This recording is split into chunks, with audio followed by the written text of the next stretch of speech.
यस्य जन्मना बभूव कश्यपो महान् भुवि विश्वशृङ्विदिश्य यस्य नाभि पद्मसम्भवः यद्दया ददौ पुरन्दराय शक्रतां पुनः तं नमामि वामनं जगन्मनोहरं परं.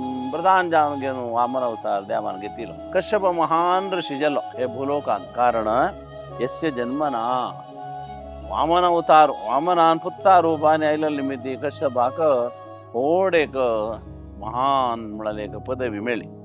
जगता सृष्टी करी म्हणून सांगिल्लें तसलें तें ब्रह्माक करचें तसलें ब्रह्म खंय आसा म्हळ्यार यस्य नाभि पद्मसंभवः हागेले चरडाल नाभि कमलांतू ताणें अशें हे देवाले हे अवताराचे दयेन करतना ददौ शतक्रतू 100 दाण विश्वसृष्टी आकोरका अशें केलें म्हण जाल्यार ताका इंद्र पदवी येता म्हूण सुलभ ना तो याद.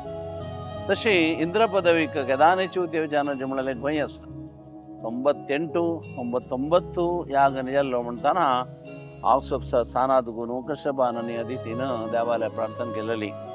अशी देवान अवतार घेवन पुरंदराय शक्रधाम ते देवेंद्राक पुनः इंद्र पदवी स्थिर जाव तशी अनुग्रह केलेलो तसलें तें वामनम. त्या वामनाक आमी नमस्कार करुया, नमस्कार करतात.